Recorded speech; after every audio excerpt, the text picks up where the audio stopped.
ज्यांनी आज माझं इथं सत्कार केला त्यांच्याबद्दल सर्वप्रथम मी आभार मानते.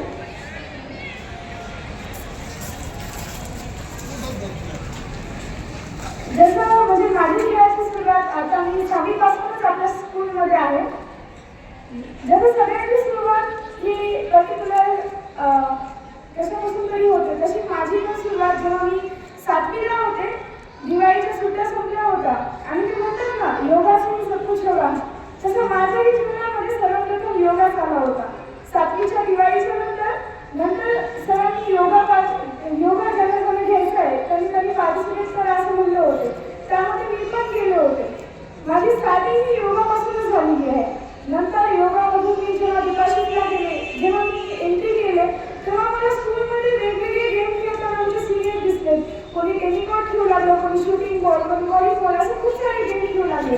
तेव्हा मलाही वाटलं की नाही आपण पण कुठं काही गेम कुठेतरी घ्यायलाच पाहिजे.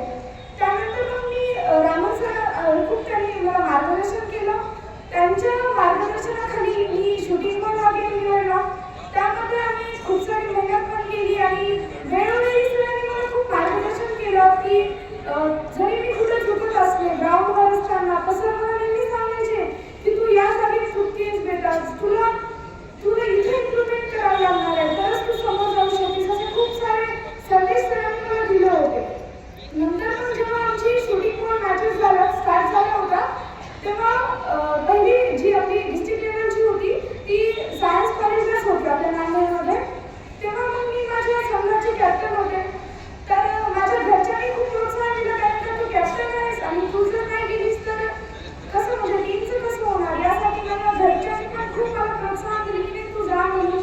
आमच्या पूर्ण टीमसह मी आपल्या सायन्स कॉलेजला गेले होते. तिथं पण आमचा फर्स्ट प्राइजच घेतलं होतं आम्ही. नंतर जेव्हा आमची नॅशनलची त्याच्यासाठी आपल्याला स्टेट लेवल पण गेलो होतो आम्ही. सोलापूर येथे टेंभुर्णी या गावात आमची स्टेट लेवल मॅचेस झालं होतं. तेव्हा पण आमची पूर्ण टीम गेली होती. त्या टीममध्ये खूप म्हणजे 12 मुली होतो आम्ही, जवळपास 12 मुलींचाही सर्व कोतपल्ली सर, पावसे टीचर आमच्यासोबत आल्या होत्या. त्यांनी आम्हाला मार्गदर्शन केलं. नंतर तिथं आम्ही आमची टीम काय जिंकली नाही, पण तिथं नॅशनलचं सिलेक्शन होतं. त्यामध्ये माझं सिलेक्शन झालं. मग शाळेत येतानाच मला खूप मानसन्मान करण्यात आला.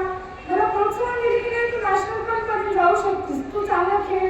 मग माझी खूप प्रॅक्टिस घेण्यात आली आणि नंतर मग माझं जे national shooting ball championship 44 national shooting ball championship ही गाझियाबाद येथे होती.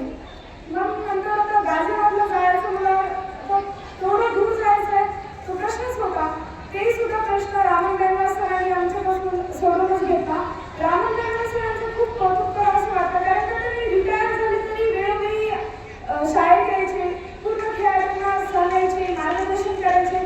त्यामुळे रामन बेनवाल सरांचंही खूप मार्गदर्शन झालं होतं. पिवळे सरांचंही खूप मार्गदर्शन झालं होतं. नंतर आम्ही गाझियाबादला पोहोचलो होतो. नंतर पूर्ण महाराष्ट्रातून वेगवेगळ्या मुली म्हणजे सोलापूरच्या होत्या, अहिल्यानगरच्या होत्या, पुणेच्या होती, सर्व मुलींसोबत आता पहिल्यांदाच मी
हा माझी जर्नी होती. थँक्यू.